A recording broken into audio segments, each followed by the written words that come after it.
What's up, everybody? What's up? Yours truly, back in the space, back in the place once again, Mickey Smith Jr. And today, I want to talk with you a little bit about the art form of teaching.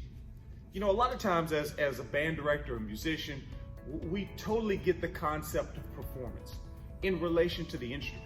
We totally get it. Matter of fact, when we go to college and we're getting the degrees, I don't think anyone thinks it's strange to have an applied professor, to have an individual that serves as a mentor, to have that individual that's the muse, that's the inspiration for you, that's that person whose sound that you model. Matter of fact, we even go out and go to other performances and watch other groups perform. Why? So we can get a picture, get a clarity of what it means to perform sound. But for so many out there, we oftentimes don't make the connection between the art form of teaching. Now, what do I mean by the art form? I need you to understand that teaching at its best is more than just a lesson. It should be an experience. It should be something that bypasses the brain and goes straight to the heart. You know, and when you think about your favorite teacher, just indulge me for a second. I want you to consider that individual. So do me a favor, close your eyes, and I want you to think about your favorite teacher. Take a few seconds. You know, it's funny right now, as my eyes are closed, I get a picture of Derlin Paul Ancelet. He was my 6th grade teacher, y'all. Now that name pops into my head, that face pops in, because he came into my life at a time where I was a C and D student. But 2 years later, I became Student of the Year because that individual did something powerful for me. He showed me it wasn't just about the subject matter, but it was about showing an individual that they matter. And what I'm telling you is this: when you thought of that teacher, when you thought of that sound adult, I don't think any of you thought about their lesson plan. I don't think any of you thought about their curriculum. You thought about who they were to you and the experience you had with them. And part of creating an experience that lasts with a lifetime is creating a unique personal significance in that thing called the classroom. I believe teaching comes down to 3 elements. Being a sound performer comes down to, number 1, knowing your audience. Do you know how to engage your students effectively? We're going to be talking in the days to come about how to capture the hearts and minds of those audience members. Now, somebody said, Mickey, the audience members, what are you talking about? I'm a teacher. No, listen. You're more than a teacher. Matter of fact, you do more than teach, you reach. You do more than instruct, you inspire. So those seats that you see out here, this is not a classroom. This is not a band hall.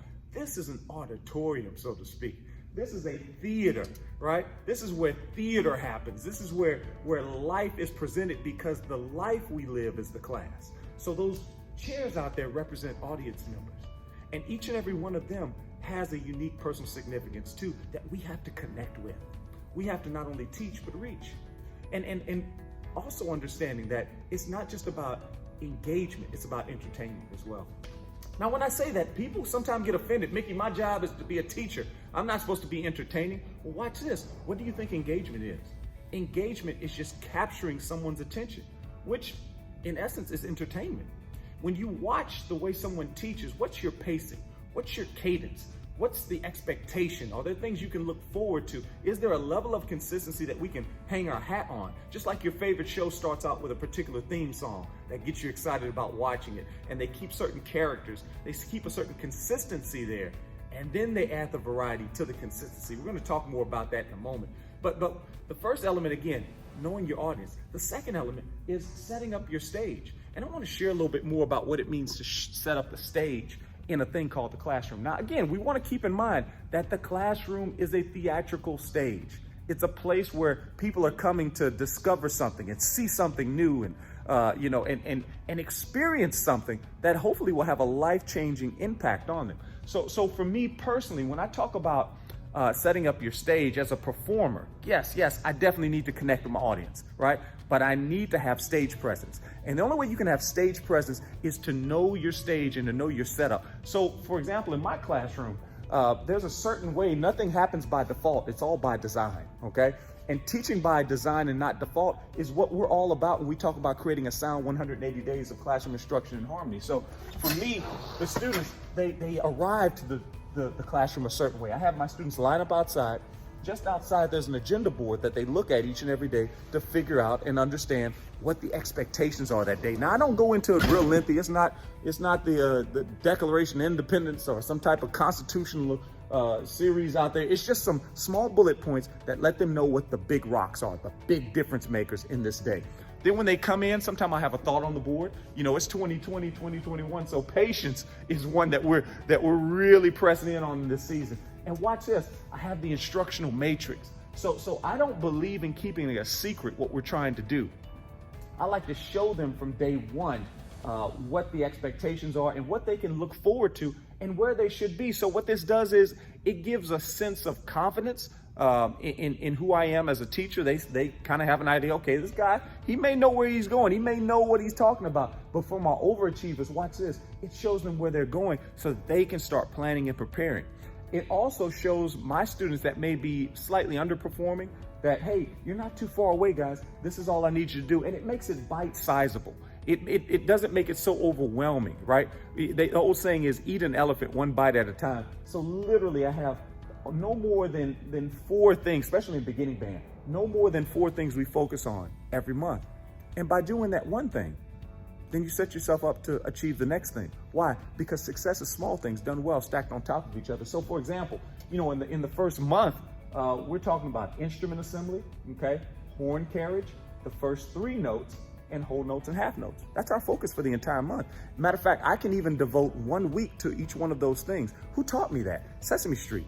See, Sesame Street taught you back in the day, it was never good to do too many things. Sesame Street would only give you a number, a color, and a letter. They'd have a focus. Now, they create a series of skits based around those thematic ideas, but they didn't give you the whole alphabet in one episode. They just gave you one thing to focus on.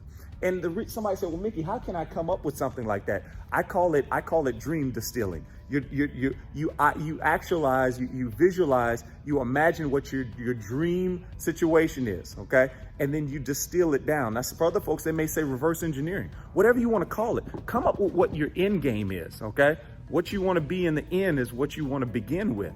Begin with that picture. So what I do is, for example, I figured out first what I wanted my incoming 9th graders to know. I talked to the high school band director and I said, hey, what do you want your incoming 9th graders to know, right?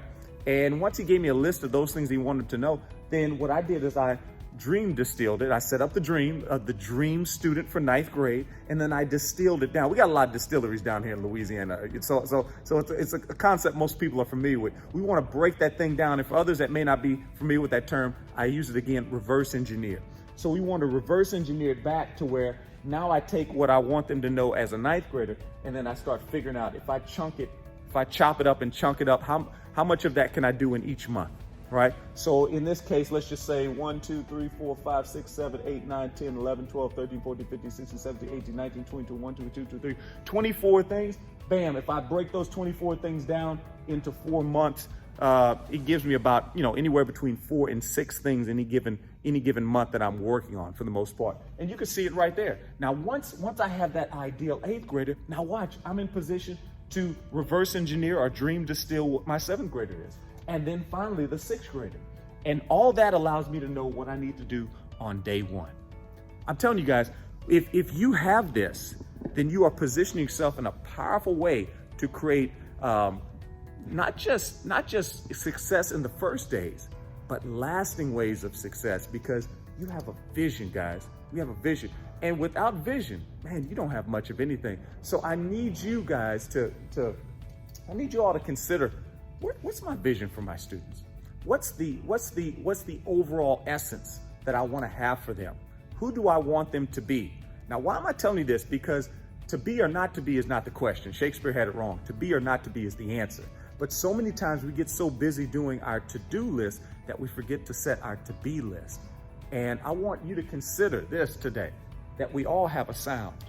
We all have a personal significance. That's our being. That's our being. I think that's why we're human beings and not human doings. So with everything that you do, make sure that you're being that.